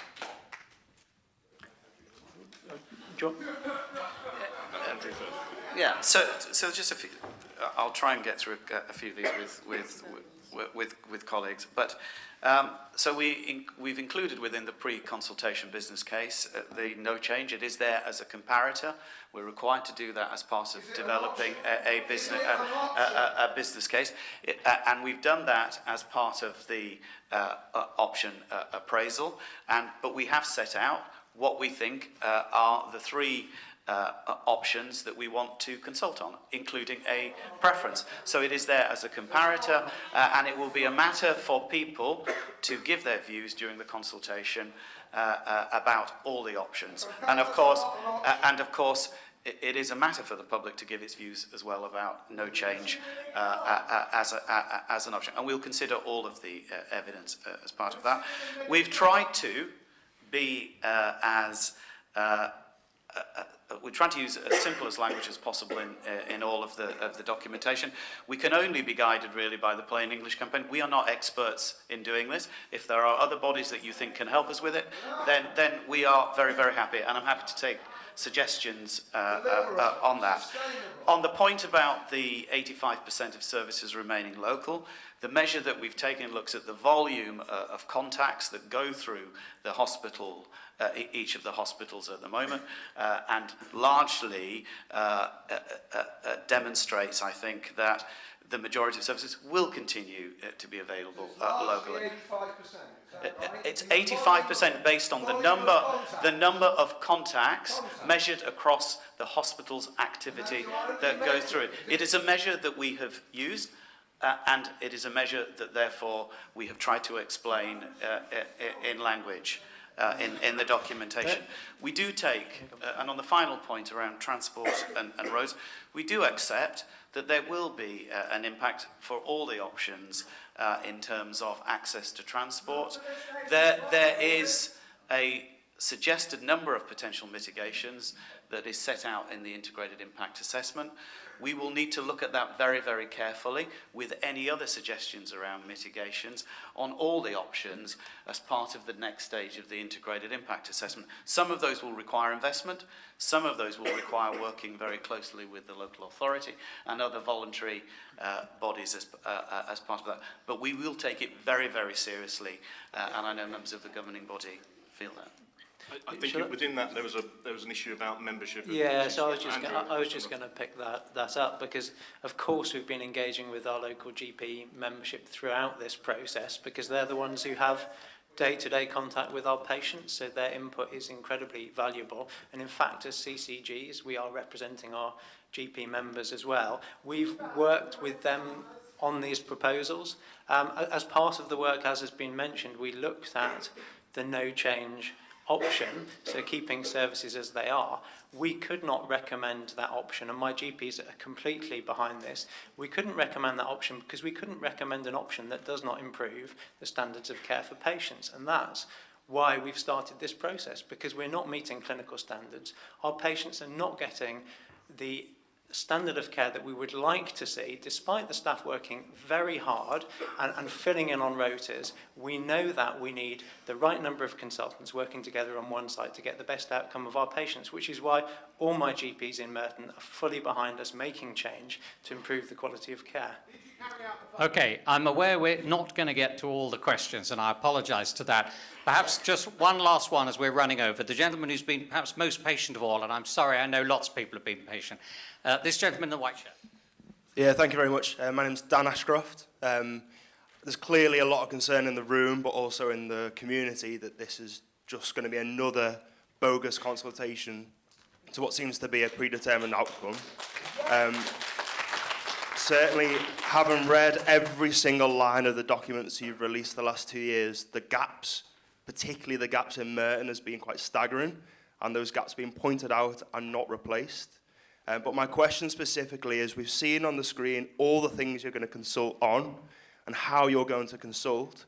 But my question is, how are you going to measure the response that all of us and the rest of the community give? And how will you, as a committees in common, make any changes or make our recommendation, or is it just another shot in the dark? Great.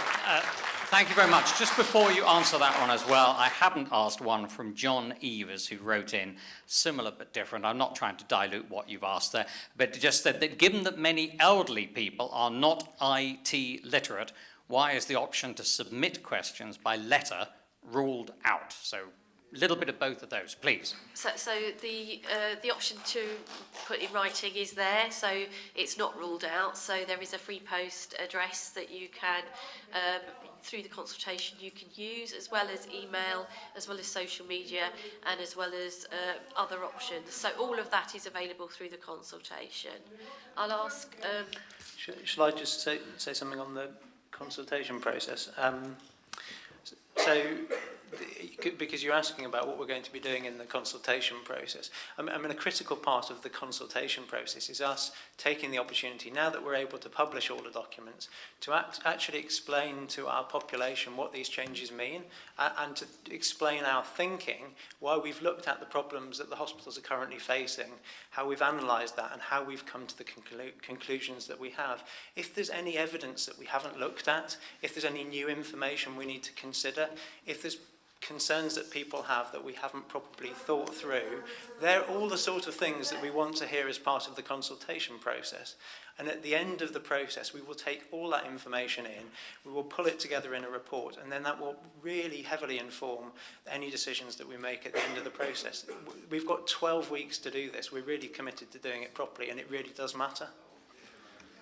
All right. I think that pretty much is time up. So I thank you very much indeed, everyone, for coming today.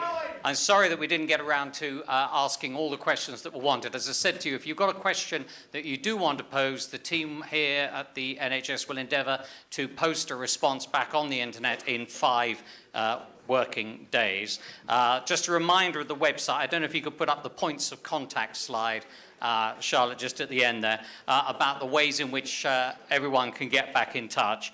And the website improvinghealthcaretogether.org.uk will carry the updates on those public meetings and the consultation. Thank you very much, and apologise again for those I didn't make it round to ask a question. Thank you. And thank you, members of the panel. That concludes our business today. Thank you.